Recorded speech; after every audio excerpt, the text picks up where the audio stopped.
when I came to California and I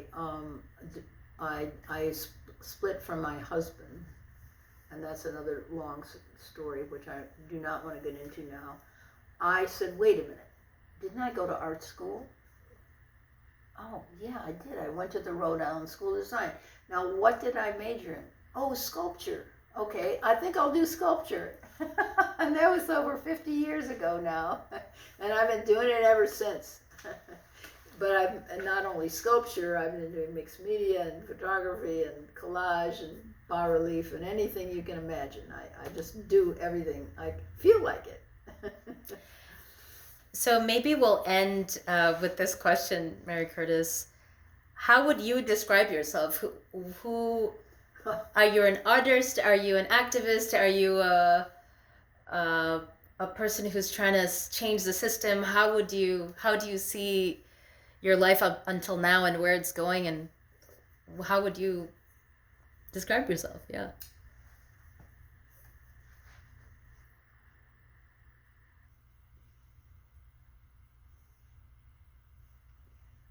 I've never been asked this question, so it takes a minute to think.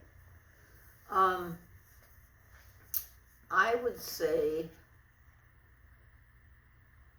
that I am a person who came from a lot of privilege. I could have gone one way with all that privilege, but I decided to go another way. In other words, I was brought up to marry somebody with a whole bunch of money, play bridge, play tennis, ride horses, ski in Aspen, whatever. But I didn't like that because I felt it was quite unconscious on a certain level. And so I decided to become an artist, and I've always been an artist ever since I was a child. I made things, and so I took a path that was not financially secure. I have supported myself doing all sorts of really dumb jobs in order to continue to do my work, and I have not stopped doing my work for the last 50 years. I have found some way of doing it, somehow. And what is your work? My work is sculpture that incorporate, and two-dimensional work that incorporate a lot of natural phenomenon. I'm always looking at nature and taking photographs, and I use my photographs to depict what I'm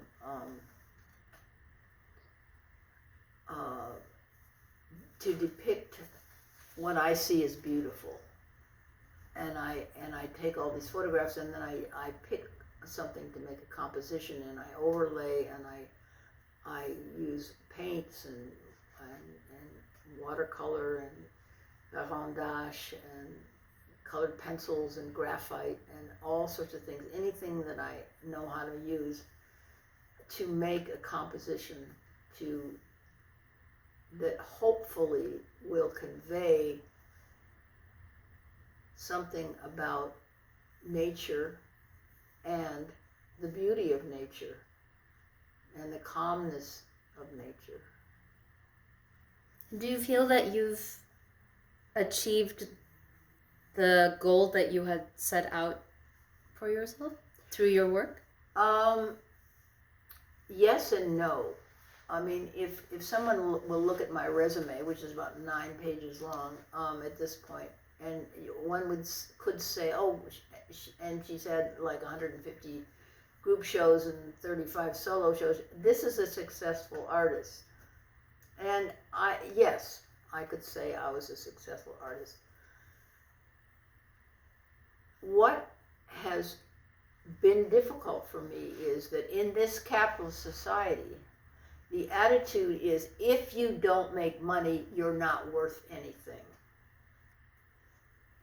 That is such a negative, detrimental attitude.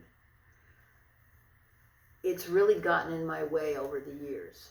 And so I don't look at myself on that level as being successful. Yes, I sell my work, but not, I had all these lofty goals of being, internationally recognized and all that kind of stuff.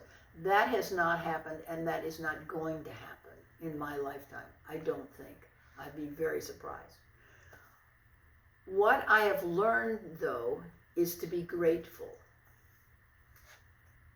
I think the reason I phrased the question the way I did was, it seems that you have lived your life in a particular way that has been very conscious of the social and in the environmental movements around you, and nature and our connection to it. So just knowing you a little bit, it seems that your internal goals probably have nothing to do with money or fame or success as other people define it. That's why I asked you, do you feel that you have achieved your internal goals through your work and through your life and the things that you've done, not measured by other people, but by yourself? Right. Yes, I do feel like I have done that. I have done my best to convey the spirit of the work that I set out to do. So there's always this push-pull between the commercial success and personal success. But I think a very important point is that as I've gotten older, I began to become more grateful. And the reason why I say that is because when I was younger, I just took things for granted. Of course, I was going to get this or that, or go to a really good school, or, money wasn't going to be a problem. But making money for me has never been an easy thing to do.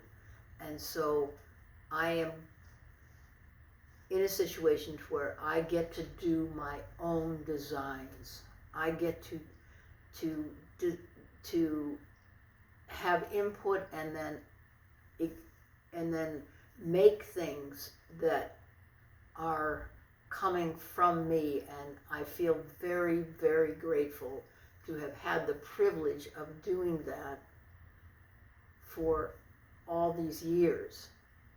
Now, sometimes that goes into guilt, which then I have to try to push the guilt away, knowing what else is happening on the planet. How do I get to do all this and have a studio and all this sort of stuff? But I'm trying to get my message out through my art and have people relate to it and want to live with it, and feel that what I'm doing is something they can relate to, and making that connection with another person.